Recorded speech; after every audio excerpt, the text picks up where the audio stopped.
Now coming to Mr. Paul, can you unmute yourself? Please unmute. Yeah.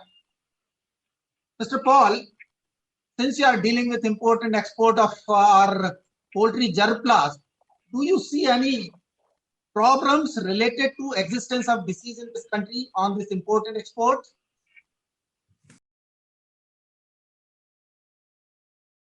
Okay, thank you very much. First and most importantly, I would like to wish our chairman a very happy birthday. Thank you. And thank you very much to the All India Poultry Breeders for allowing me to...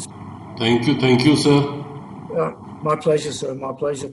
Look, we all have a responsibility to contribute to the health of the national poultry flock. We all have that responsibility, irrespective of what we do. We all have that responsibility. And I want to just touch a little bit on the vaccine side as well, because it does have an influence in everything we do as the breeder side. There are gaps in our vaccine shield. There's no question about it. In some cases, we don't have vaccines to cope with some of these diseases we're challenged with.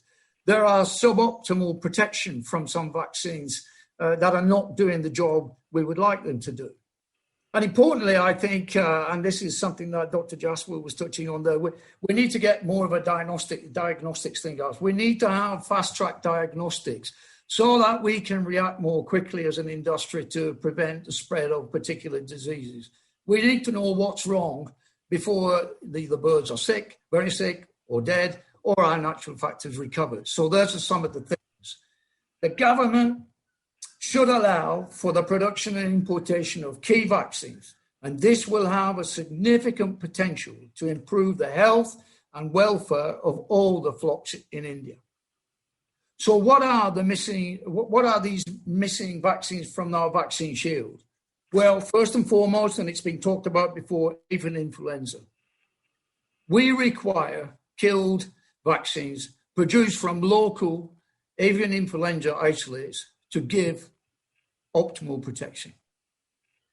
The antigen will change over time, so the dialogue and cooperation between the industry on the one hand and the government on the other will need to continue.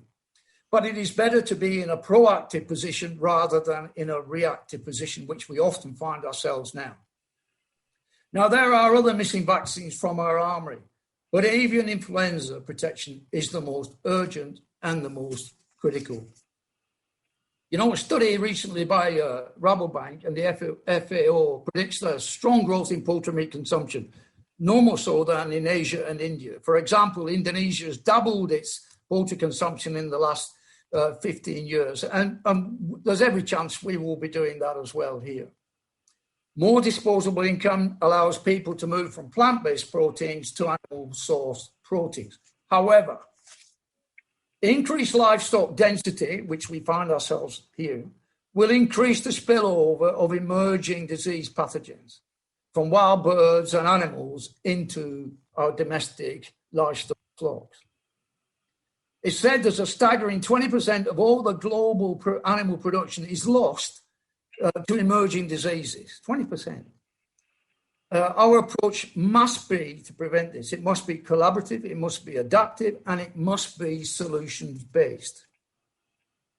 To control local diseases by biosecurity and suitable vaccines is fundamental for the animal protein industry to mitigate the risk of inefficient production, but also from a public health point to mitigate the risk of a zoonotic agents such as avian influenza spreading into the human population. We have biosecurity, which has been talked about, but it's not foolproof. Nothing is foolproof. Animals are no different from human beings. I have never in my life come across a person who's never been sick. The question is, how do we prevent it, minimize it, and treat it? Vaccines is an important, indeed vital solution provider. No greater example exists today than COVID-19.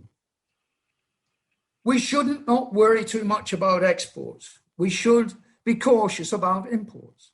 What is important is the health of our domestic industry. COVID is likely to change things, you know. Many countries, particularly in Asia, have started to drive for self-sufficiency, to maximize food security, to protect farmers, to produce locally, to sell locally. We need solution providers, and vaccines are the cornerstone to providing a biosecure environment for all our birds. Let's begin with avian influenza vaccine. Only then will the Indian poultry industry have one of its fundamental tools necessary to achieve full genetic potential of the flocks under our care. And that's really all I got to say. Thank you. Thank you so much, Paul. And in fact, we do have a lot of learnings from you.